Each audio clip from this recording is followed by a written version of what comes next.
Hi, good morning everyone. I welcome all of you once again to this course of spoken English. As you know that we are still in the first page, that is the ABC of English. तसं तुम्हाला माहितच आहे the ABC of English यामधला तिसरा topic is grammar अजूनही आपला सुरू आहे. यामध्ये नवीन एक वर्ड आपण अभ्यासला होता, नवीन एक शब्द आपण अभ्यासला होता, तो कोणता होता? इट. आणि त्यावर मी तुम्हाला काही सेंटेन्स सुद्धा लिहून दिले होते आणि तुम्हाला मी काय सांगितलं होतं? प्रॅक्टिस करायची. प्रॅक्टिस करताय का तुम्ही प्रॅक्टिस करताय की नाही करत हे मला माहित नाही, पण तुम्ही प्रॅक्टिस करत राहा, कारण ते महत्त्वाचं आहे, इम्पॉर्टंट आहे प्रॅक्टिस करणं. तर मला जाणून घ्यायचंय तुम्ही प्रॅक्टिस करता की नाही. तर मी काय करतो माहिती का, तुम्हाला मराठीमध्ये काही सेंटेन्स सांगतो, तुम्ही मला ते इंग्लिशमध्ये सांगा. ठीक आहे. तर मला म्हणायचंय मी म्हणतो की बुवा ती माझी जबाबदारी, तर तुम्ही इंग्लिशमध्ये कसं म्हणणार सांगा? पटकन सांगा, तुम्ही इंग्लिशमध्ये कसं म्हणणार? ती माझी जबाबदारी आहे. कमेंट मध्ये लिहा, राईट डाऊन इन कमेंट. लगेच लिहा कमेंट मध्ये, राईट डाऊन इन कमेंट. ती माझी जबाबदारी नाही, कसं म्हणणार? ती माझी जबाबदारी नाही. तो माझा मोबाईल फोन आहे, तो माझा मोबाईल फोन नाही. हे सर्व सेंटेन्स कमेंट मध्ये लिहा, राईट डाऊन इन कमेंट. लगेच लिहा. तर चला आपल्या लेक्चरला आपण सुरुवात करूया. ठीक आहे. कमेंट मध्ये लिहा. पण मी जे म्हटले ना, जे क्वेश्चन मी तुम्हाला विचारले ना, मराठीचे सेंटेन्स मी तुम्हाला विचारले ते मी लिहा, इंग्लिश मध्ये लिहा. त्याच वेळेस तुम्हाला बोलता येईल इंग्लिश मध्ये, अदरवाइज तुम्हाला इंग्लिश मध्ये बोलता येणार नाही. तर मी काय म्हटलं तुम्हाला, ती माझी जबाबदारी आहे, इंग्लिश मध्ये कसं म्हणणार आहे ना? It's my responsibility. काय म्हणणार तुम्ही? It's my responsibility. तुम्ही बरोबर लिहिलं का चेक करून घ्या. It's my responsibility. काय म्हणणार तुम्ही? It's my responsibility. It's my responsibility. ती माझी जबाबदारी आहे, ती माझी जबाबदारी नाही. कसं म्हटलं तुम्ही? कसं लिहिलं? इट्स नॉट माय रिस्पॉन्सिबिलिटी असं लिहायचं होतं. इट्स नॉट माय रिस्पॉन्सिबिलिटी, ती माझी जबाबदारी नाही. काय लिहिणार तुम्ही? It's not my responsibility. It's not my responsibility. तो माझा मोबाईल फोन आहे, तो माझा मोबाईल फोन आहे. कसं म्हणणार तुम्ही इंग्लिश मध्ये? It's my mobile phone. It's my mobile phone. काय म्हणणार तुम्ही इंग्लिश मध्ये? It's my mobile phone. It's my mobile phone. तो माझा मोबाईल फोन आहे.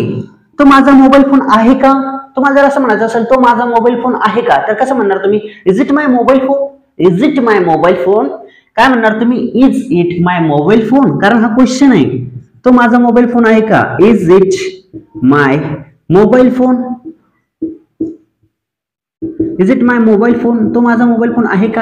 आणि समजा तुम्हाला निगेटिव्ह करायचं असेल, निगेटिव्ह क्वेश्चन करायचं असेल, तर कसं करणार? Is it not my mobile phone. काय म्हणणार तुम्ही त्या ठिकाणी? Is it not my mobile phone. काय म्हणणार? Is it not my mobile phone. Is it not my mobile phone. तो माझा मोबाईल फोन नाही का? अशा पद्धतीने. बरोबर. आता तुम्हाला काय करायचं माहिती का, तुम्हाला प्रॅक्टिस कशी करायची या टॉपिकची तुम्हाला सांगतो. त्यामुळे काय होईल माहिती का, तुमच्या बोलण्यामध्ये फ्लुएन्सी येईल. तर बघा काय करायचं, हे पूर्ण सेंटेन्सची प्रॅक्टिस नाही करायची. काय करायचं म्हणजे याची सुरुवातीचे शब्द असताना त्यांची प्रॅक्टिस करायची. आता कशी करायची ते तुम्हाला सांगतो मी. आणि हा टॉपिक खूप इम्पॉर्टंट आहे. ते कसं आहे ते मी तुम्हाला फॉर एक्झाम्पल सांगतो मी. ठीक आहे. तर सुरुवातीला बघा प्रॅक्टिस कशी करायची. तर सुरुवातीला इट्स, इट्स हा जो पॉझिटिव्ह सेंटेन्स, समजा पॉझिटिव्ह सेंटेन्सची प्रॅक्टिस कशी करणार?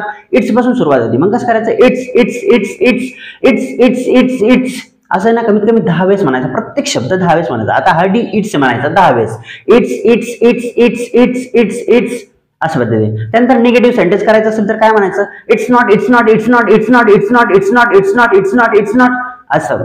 त्याच्यानंतर समजा तुम्हाला आता क्वेश्चन करायचं आहे, तर क्वेश्चन करायच्या वक्ती तुम्ही काय म्हणणार? Is it is it is it is it is it is it is it is it is it is it is it is it is it अशी प्रॅक्टिस करायची. आता समजा तुम्हाला नेगेटिव्ह एंड क्वेश्चन करायचा, तर कसं म्हणणार तुम्ही? Is it not is it not is it not is it not is it not is it not is it not is it not is it not is it not अशी practice करायची. जोपर्यंत तुम्ही थकत नाही ना तोपर्यंत practice करायची. आणि तुम्हाला माहिती इंटरेस्टिंग एक्साइटमेंट पण येईल तुम्हाला ज्यावेळेस तुम्ही अशी प्रॅक्टिस करता ना, त्याच वेळेस मजा येईल तुम्हाला इंग्लिश शिकायला. पण प्रॅक्टिस करणं इम्पॉर्टंट आहे. तर बघा आता समजा मला म्हणायचंय ती माझी कार आहे, तर तुम्ही कसं म्हणणार इंग्लिश मध्ये? ती माझी कार आहे. It's my car. ती माझी कार आहे. काय म्हणणार तुम्ही? It's my car. ती माझी कार आहे. It's my car. ती माझी कार आहे.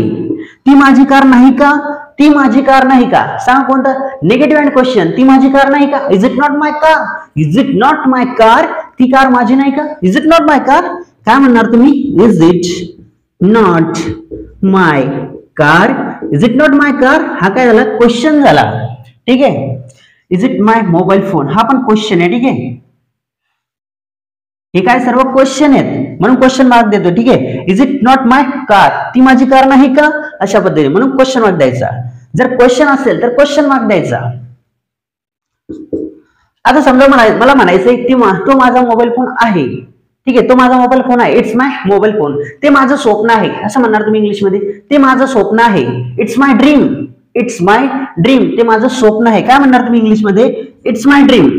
It's my dream. It's my dream, ते माझं स्वप्न आहे. ते माझं स्वप्न नाही, ते माझं स्वप्न नाही. इट्स नॉट माय ड्रीम, ते माझं स्वप्न नाही. तुम्ही असं म्हणू शकता. तुम्हाला समजा असं म्हणायचंय ते माझं स्वप्न नाही, तर कसं म्हणणार इंग्लिश मध्ये, इट्स नॉट माय ड्रीम. काय म्हणणार तुम्ही, it's not my dream. It's not my dream. It's not my dream. It's not my dream, ते माझं स्वप्न नाही. बघा काही सेंटेन्स आपण इकडे पण बघू अजून. आणि तुम्हाला मी फॉर एक्झाम्पल देणार लास्ट मध्ये की हा टॉपिक खरंच इम्पॉर्टंट आहे. मी जे सांगतोय ना ते खरंच इम्पॉर्टंट, खूप महत्वाचं आहे. तुम्हाला कशा ठिकाणी कोणत्या ठिकाणी या टॉपिकचा यूज होतो ते सुद्धा मी तुम्हाला सांगतो. फॉर एक्झाम्पल देतो तुम्हाला लास्ट मध्ये. पण काय या ठिकाणी आपण काही एक्झाम्पल्स बघू. फॉर एक्झाम्पल्स नंतर देतो एक्झाम्पल. ठीक आहे, ते मेन एक्झाम्पल तुम्हाला नंतर देतो.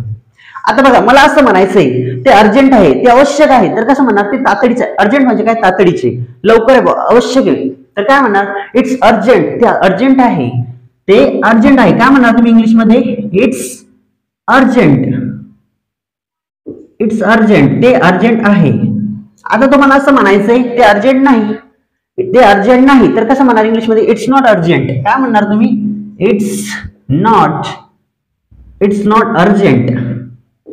ते अर्जंट नाही, इट्स नॉट अर्जंट. आता समजा तुम्हाला असं म्हणायचंय ते अर्जंट आहे का, ते अर्जंट आहे का, is it urgent. Is it urgent, काय म्हणणार तुम्ही, इज इट अर्जंट. बघा चारही फॉर्म मध्ये करून देतो तुम्हाला मी. बघा या ठिकाणी इज इट अर्जंट, ते अर्जंट आहे का, इज इट अर्जंट, हा काय झाला, क्वेश्चन झाला. आता समजा तुम्हाला असं म्हणायचं ते अर्जंट नाही का, ते अर्जंट नाही का, तर कसं म्हणणार इंग्लिश मध्ये, इज इट नॉट अर्जंट. काय म्हणणार तुम्ही, इज इट नॉट अर्जंट, ते अर्जंट नाही का. Is it not urgent. Is it not urgent, ते आवश्यक नाही का, अशा पद्धतीने. इट्स इम्पॉर्टंट, ते महत्वाचं आहे. इट्स इम्पॉर्टंट, ते महत्वाचं आहे. काय म्हणायला लागेल तुम्हाला, ते महत्वाचं आहे. कसं म्हणणार इंग्लिश मध्ये, इट्स इम्पॉर्टंट. इट्स इम्पॉर्टंट, ते महत्वाचं आहे. It's important. It's important. Important, it's important, ते महत्वाचं आहे. ते महत्वाचं नाही का, तर इंग्लिश मध्ये कसं म्हणणार, ते महत्वाचं नाही का. Is it not important. Is it not important, ते महत्वाचं नाही का. काय म्हणणार तुम्ही, is it not important. Is it not important.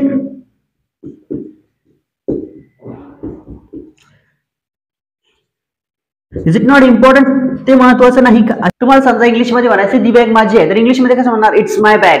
ती माझी बॅग आहे. काय म्हणणार तुम्ही, इट्स माय बॅग. ती माझी बॅग आहे, इट्स माय बॅग. समजा तुम्हाला असं म्हणायचंय ती बॅग माझी नाही, तर तुम्ही इंग्लिश मध्ये कसं म्हणणार, it's not my bag. It's not my bag. It's not my bag. It's not my bag, ती माझी बॅग नाही. समजा तुम्हाला असं म्हणायचंय की ही वॉच माझी आहे, ही वॉच माझी आहे, तर इंग्लिश मध्ये कसं म्हणणार, ही वॉच माझी आहे, ती वॉच माझी आहे, तर इंग्लिश मध्ये कसं म्हणणार, इट्स माय वॉच. काय म्हणणार तुम्ही, इट्स माय वॉच. हा पेन माझा आहे, it's my pen. It's my watch. It's my pen. It's my watch. It's my watch. हा पेन माझा आहे, ही घड्याळ माझी आहे. It's my pen. हा पेन माझा आहे.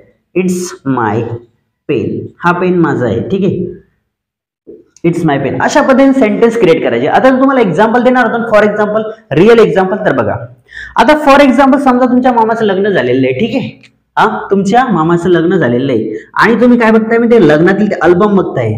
काय बघताय, लग्नातला अल्बम. त्या अल्बम मध्ये माहिती का सर्व फॅमिली मेंबर्स असतीलच, कारण मामाचं लग्न म्हटल्यावर तुमच्या फॅमिली मधले असतील, तिकडचे सर्व फॅमिली मधले मेंबर असतील. त्यामधला एक फोटो होता आणि त्या फोटोमध्ये तुम्हाला विचारायचंय, हे तुम्ही आहात का, हे तुम्ही आहात का, ते तुम्ही आहात का. समजा तुम्हाला विचारायचंय ते तुम्ही आहात का, तर ते कसं विचारणार ते बघा. ते इमेज वरून सांगतो तुम्हाला. यामध्ये मी व्यक्ती काढतो आता. ठीक आहे, आता रिअल तर काही दिसणार नाही, पण काढतो व्यक्ती मी. ठीक आहे, समजण्यासाठी तुम्हाला समजलं पाहिजे, हाच माझा उद्देश आहे, दुसरं काहीच नाही माझं म्हणणं. ठीक आहे, तर बघा हे सर्व फॅमिली मेंबर आहे. ठीक आहे, तुमची आई, तुमचे मामा, तुमची मामी या ठिकाणी सर्व आहेत, तुमचा भाऊ, तुमची बहीण फॅमिली मेंबर आहेत यामध्ये.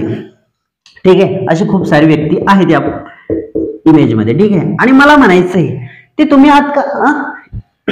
समजा एखादा अनोळखी व्यक्ती, ठीक आहे, म्हणजे पण हाय ओळखीचीच आहे आपल्याला, पण म्हणायचंय ती तुम्ही आहात का, तर इंग्लिश मध्ये तर आपण कसं म्हणणार? Is it you here, is it you here in this pic. काय म्हणणार आपण? Is it you here in this pic, या पिक मध्ये तुम्ही इथे आहात का? हा, ही तुम्ही आहात का इथे? Is it you here in this pic, it's me, हा मी आहे. तुम्ही आता समजा तुम्हाला म्हणायचं हा मी आहे, तर कसं सांगणार त्यांना? इट्स मी, हा मी आहे, इट्स मी. आणि it's my father, it's my father. आणि हे कोण आहे माहिती का? हे माझे मामा आहे. तर इंग्लिश मध्ये कसं सांगणार? It's my maternal uncle, it's my maternal uncle, हे माझे मामा आहेत, अशा पद्धतीने. इट्स माय सिस्टर, ही माझी बहीण आहे. ज्यावेळेस आपल्याला असं सांगायचं असतं त्यावेळेस माहितीये का इट्सचा वापर होतो. आणि म्हणून आपण इट्सची एवढी प्रॅक्टिस करून घेते तुमची 4 फॉर्म मध्ये, म्हणजे तुम्हाला कोणतेही सेंटेन्स बोलताना अवघड जाणार नाही. समजलं? आता तुम्हाला काय आपलं पहिलं सेंटेन्स काय होतं? हे तुम्ही आहात का, ते तुम्ही आहात का, तर इंग्लिश मध्ये कसं म्हणणार? Is it you here in this pic, या पिक मध्ये इथे तुम्ही आहात का, तर ते कसं म्हणणार आपण? तुम्हाला इथे लिहून देतो मी. ठीक आहे, साइडला लिहून देतो. इज इट यू हिअर, काय म्हणायचं? इज इट यू, हा क्वेश्चन आहे. Is it you here, is it you here in this pic, in this pic, या पिक मध्ये इथे तुम्ही आहात का? Is it you here in this pic, अशा पद्धतीने तुम्हाला हे सेंटेन्स क्रिएट करता येतात. हे बघा, हे सर्व सेंटेन्स लिहून घ्यायचे आणि या प्रत्येक सेंटेन्सची 4 फॉर्म मध्ये प्रॅक्टिस करायची. जेवढी जास्त प्रॅक्टिस तेवढे तुम्ही मास्टर बनणार आहे स्पोकन इंग्लिश मध्ये. तर व्हिडिओ बघत राहा, शिकत राहा, निश्चितच तुम्ही स्पोकन इंग्लिश शिकणार आहात, यामध्ये कोणतीही शंका नाही. तर भेटू पुढच्या क्लासमध्ये.